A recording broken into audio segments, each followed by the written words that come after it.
واللہ یقبض و یبسط و الیہ ترجعون، کہ روزی کا گھٹانا روزی کا بڑھانا میرے اختیار میں ہے، موت کا بھیجنا میرے اختیار میں ہے۔ میں تجھے گھر میں موت دوں، یا تجھے سانپ سے کٹوا دوں، یا ایکسیڈنٹ کروا دوں، یا پورنیہ کے اسپتال میں تجھے تڑپا تڑپا کے ماروں، یا وہاں سے ریفر کرا کے دلی ایمس میں مرواؤں، یہ سب میرے اختیار میں ہے۔ تو کس بات پہ اثر کرتا ہے؟ ایک پورنیہ کا شخص تھا، مالدار تھا، پیسہ والا تھا، وہ بیمار پڑ گیا، ڈاکٹر کے پاس جب جاتا ہے ڈاکٹر نے اسے کہہ دیا آپ کے اندر سے جو ہے کڈنی فیل ہے، آپ کے گردے نہیں ہیں، آپ کے گردے بالکل سڑ چکے ہیں، آپ کا دونوں کڈنی فیل ہو چکا ہے، میرے یہاں علاج نہیں ہے۔ ان کو جو ہے ریفر کر دیا پٹنہ کا ڈاکٹر نے جواب دے دیا یہاں سے چلے گیا ممبئی کے ڈاکٹر نے بھی جواب دے دیا کہ یہاں علاج نہیں ہو سکتا، آپ کے جتنے بھی اندر میں سامان ہے جو قیمتی ہے نا، دونوں کڈنی فیل ہو گیا، گردہ فیل ہو گیا، آپ جائیے 2-4 دن 10 دن مہینہ دن کا مہمان ہے، آپ جائیے کھائیے پیجیے، جا کر کے گھروں میں اپنے رشتہ دار سے میل ملاقات کیجیے، غریبوں میں خیرات کیجیے، یتیموں میں خیرات کیجیے، بیوہ مسکینوں میں خیرات کیجیے جا کر کے۔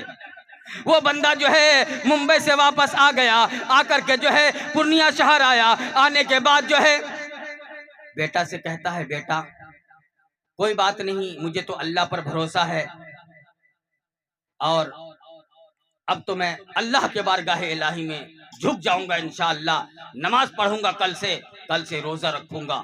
دیکھیے جب اللہ کی طرف سے مار پڑتا ہے، اس کو جب ڈاکٹر جواب دے دیتا ہے تو وہ انسان اللہ کو پکارتا ہے، اللہ اللہ کرتا ہے۔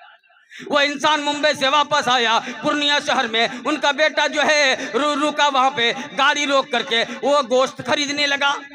جب گوشت کی دکان پہ جاتا ہے تو بوڑھا آدمی جو اسے ڈاکٹروں نے لا علاج کرا دے دیا ہو، کہہ دیا تھا کہ آپ 10 دن کے مہمان ہیں، آپ گھر جائیں، وہ آ کے گوشت کی دکان پہ آ کے بیٹھ گیا کرسی پر۔ وہ دیکھ رہا ہے ایک بیوہ عورت ہے جو نقاب لگائی ہوئی ہے، کسائی گوشت کاٹ رہا ہے، وہ ہڈی چون رہی ہے، چربی اٹھا رہی ہے، چھانٹ اٹھا رہی ہے۔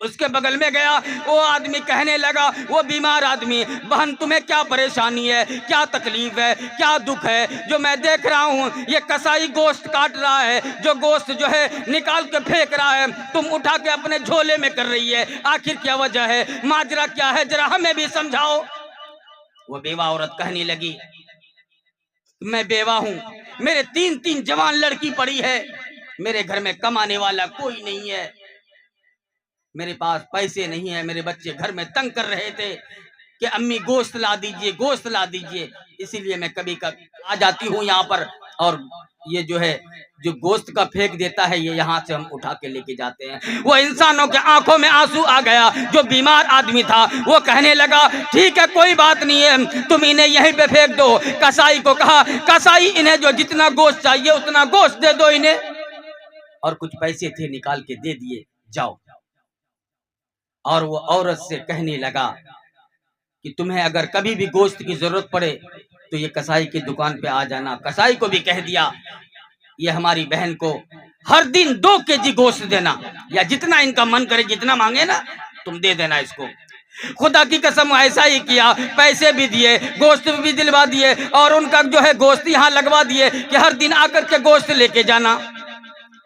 وہ آدمی اپنا گھر چلے گیا، بیمار آدمی، 10 دن 15 دن 20 دن ہو گئے، مہینہ دن گزر گئے، جو بیماری تھی، جو پریشانی تھی، اندر میں جلن تھا، سانس میں پریشانی تھی، وہ ختم ہو گیا۔ تو وہ انسان ایک دن پھر ڈاکٹر کے پاس گیا چیک کرانے کے لیے۔ ڈاکٹر کے پاس پورنیہ ہاسپٹل میں پہنچتا ہے، ایک اچھے ڈاکٹر کے پاس پہنچتا ہے، جا کر کے جو ہے اپنا پھر سے چیک اپ کراتا ہے۔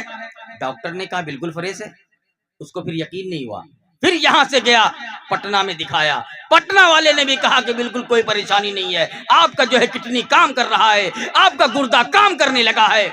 پھر وہاں بھی اسے یقین نہیں ہوا، خوشی کے مارے وہ بندہ جو ہے پھر ممبئی گیا جہاں ڈاکٹر نے جواب دے رکھا تھا آپ 10 دن کا مہمان ہے، وہاں جاتا ہے، وہاں کا ڈاکٹر بھی چیک کرتا ہے پریشانی ان کو کیا ہے، ان کو تو ہم جواب دے چکے ہیں، یہ بندہ پھر آ چکا ہے۔ جب ڈاکٹر مشین لگاتا ہے، چیک کرتا ہے، پتہ چلتا ہے ان کا کڈنی دونوں کام کر رہا ہے، ان کے گردے کام کر رہے ہیں، پھیپھڑے کام کر رہے، کوئی بیماری نظر ہی نہیں آتا۔ وہ بندہ آ کر کے جو ہے پھر وہ بیوہ عورت سے ملاقات کرتا ہے، آ کر اللہ کے بارگاہ الہی میں سجدہ ریز ہو جاتا ہے۔ وہ بندہ جو ہے اپنی دولت جو ہے غریبوں میں تقسیم کرنا شروع کر دیا، مدارس میں تقسیم کرنا شروع کر دیا، مدارس کے بچے کو نیا نیا کپڑا سلا کے دے رہا ہے، مدارس کے علماء کو اپنے جیب سے تنخواہ دے رہا ہے۔ اللہ نے اسے ٹھیک کر دیا۔ جو ڈاکٹر جواب دے رکھا تھا، آج وہی ڈاکٹر کہتا ہے آپ بالکل فٹ ہے، آپ کو کوئی پریشانی کوئی دکھ نہیں ہے۔ اس لیے کہتا ہوں دوستو، اگر جس پاک ذات نے تمہیں زندگی دی ہے، اس دنیا میں بھیجا ہے، اس پاک ذات کی تم عبادت کرو، ان کا نام لینے والا بن جاؤ، ان کو یاد کرنے والا بن جاؤ، ان کو جو ہے ان کے آگے سجدہ ریز کرنے والا بن جاؤ۔ جب تم سجدہ ریز کرنے والے بن جاؤ گے، سجدہ ریز ہو جاؤ گے ان کے سامنے، خدا کی قسم تمہارے گھر میں کبھی مصیبت آ ہی نہیں سکتی۔ آج جب زمین پر آ کر کے چلو گے، غریب کو آنکھ دکھاؤ گے نا، تو اللہ تعالیٰ تمہیں دنیا میں ہی دکھا دیں گے۔ کتنی پیسے والے اس دنیا میں آئے، فرعون آئے، قارون آئے، سب کے سب مٹی ہو گئے قبر میں گر کر کے، کسی کا نام و نشان نہیں مل رہا۔ قرآن مجید میں اللہ نے اعلان کر دیا وَكَمْ أَهْلَكْنَا قَبْلَهُمْ مِنَ الْقُرُونِ کہ میری زمین پر بدماشی نہ مچاؤ، میری زمین پر عداوت نہ پھیلاؤ، میری زمین پر جو ہے غریب کو پریشان کرنے کی بات نہ کرو، میرے زمین پر جو ہے کسی کے مال ہڑپنے کی بات نہ کرو۔ جس دن میں اپنے پہ آؤں گا تمہارے ملکوں کے نام و نشان مٹا کے رکھ دوں گا۔ اللہ تعالیٰ کہہ رہا ہے زمین پہ اکڑ کے نہ چل۔ تم سے کتنے ایسے ایسے پیسے والے آئے، زمیندار آئے، سب کو میں نے مٹی میں ملا دیا، تو کس قید کا مول ہے؟ جبرائیل امین نے چیخ ماری، قوم کے جگر پھٹ گئے۔ اللہ تعالیٰ نے قرآن مجید میں اعلان کر دیا فَأَخَذَتْكُمُ الصَّاعِقَةُ وَأَنْتُمْ تَنْظُرُونَ۔ لوگوں کی بدماشی دیکھتے ہوئے جبرائیل امین نے چیخ مارا، قوم کے جگر پھٹ گئے، جتنے لوگ تھے سب کے سب ہلاک ہو گئے۔ آج لوگ زمین پہ آ کر کے جلتا ہے۔ آج اپنے بچے کو قرآن کی تعلیم دو۔ دوستو اپنے بچے کو میں یہ نہیں کہتا اپنے بچے کو ڈاکٹر نہ بناؤ، انجینئر نہ بناؤ، اپنے بچے کو سائنسداں نہ بناؤ، اپنے بچے کو جو ہے آپ پائلٹ نہ بناؤ، ٹرین کا ڈرائیور نہ بناؤ۔ میں یہ نہیں کہتا ہر چیز بناؤ، لیکن سب سے پہلے قرآن کی تعلیم دو۔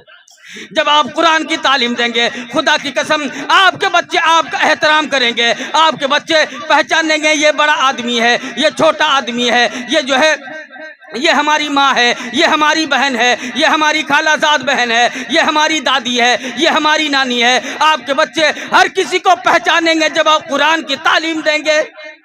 قرآن سکھاتا ہے سیدھا راستہ۔